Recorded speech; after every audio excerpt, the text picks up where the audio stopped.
करेंगे Swiss linguist Ferdinand de शॉशर की। Ferdinand Saussure, who lived from 1857 to 1913, was born in Geneva, Switzerland. वो university of Geneva में professor of Sanskrit and comparative philology थे। उनका सबसे important work है course in general linguistics, जो उनके डेथ के बाद 1916 में पब्लिश हुई। इस बुक को उनके स्टूडेंट्स चार्ल्स बैले और अल्बर्ट शेशेहर ने उनके लेक्चर नोट से कंपाइल किया। The single book laid the foundation of modern structural linguistics and transformed the way we study language and literature.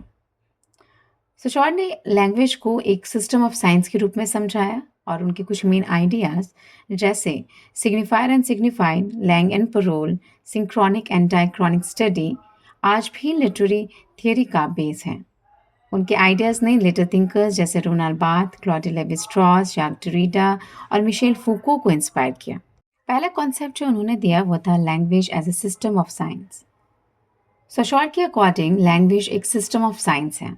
Her sign के दो पार्ट्स होते हैं, signifier which means sound image या written form, और signified which means mental concept या idea.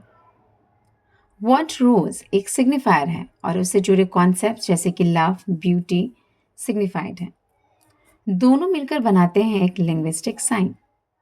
Pottery या fiction में हर word एक साइन होता है जो अपने लिटरल सेंस से ज़्यादा डीप सिंबॉलिक मीनिंग्स क्रिएट करता है। दूसरा है हमारा arbitrary nature of the sign. Saussure कहते हैं कि सिग्निफायर और सिग्निफाइड इन दोनों के बीच कोई नेचुरल कनेक्शन नहीं होता। वर्ड ट्री सिर्फ एक कन्वेंशन है। हिंदी में ये पेड़ है, फ्रेंच में आर्ब्रे। इसका मतलब यह है कि लैंग्वेज के सिंबल्स आर्बिट्री होते हैं, उनका मीनिंग कल्चर डिसाइड करता है। The relation between a word and it's meaning is arbitrary, meaning is made not given. इसी वजह से एक ही सिंबल अलग अलग कॉन्टेक्स्ट में अलग मीनिंग्स क्रिएट करता है। For example, darkness in heart of darkness stands for both ignorance and inner evil. Next concept है लैंग एंड परोल। सशॉर ने एक और इम्पॉर्टेंट डिस्टिंक्शन दी लैंग और परोल।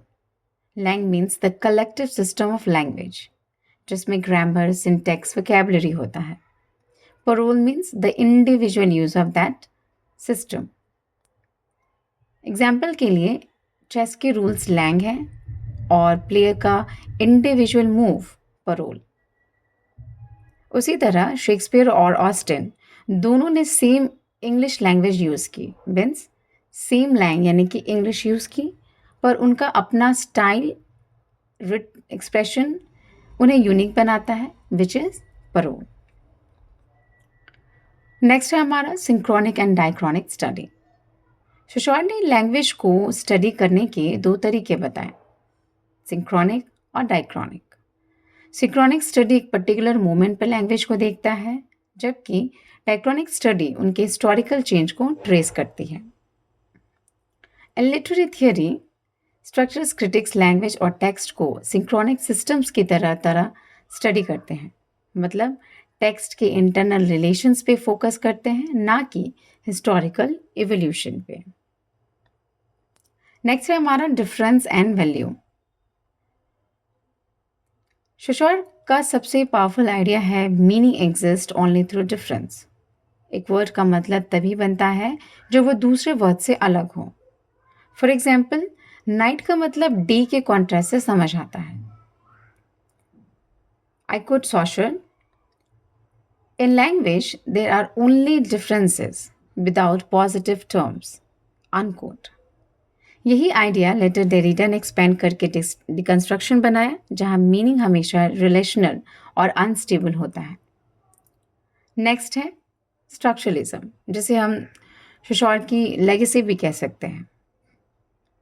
सशॉर के थ्योरीज ने जन्म दिया स्ट्रक्चरलिज्म को, एक मूवमेंट जो कहता है कि लिटरेचर एक सिस्टम ऑफ रिलेशंस है, जहां मीनिंग टेक्स्ट के अंदर के पैटर्न्स और बाइनरी ऑपोजिशन से बनता है।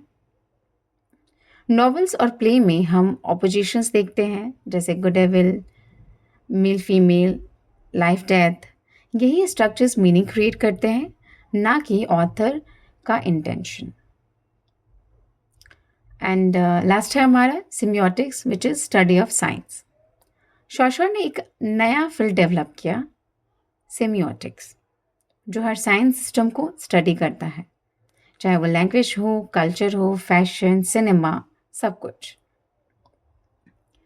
इन लिटरेचर जब हम द ग्रेट गेट्सबी में ग्रीन लाइट को सिंबल ऑफ डिज़ायर के रूप में देखते हैं, या द स्कारलेट लेटर में लेटर ए को सिन और आइडेंटिटी दोनों के साइन के रूप में समझते हैं, तो हम एक्चुअली सिमियोटिक एनालिसिस कर रहे होते हैं।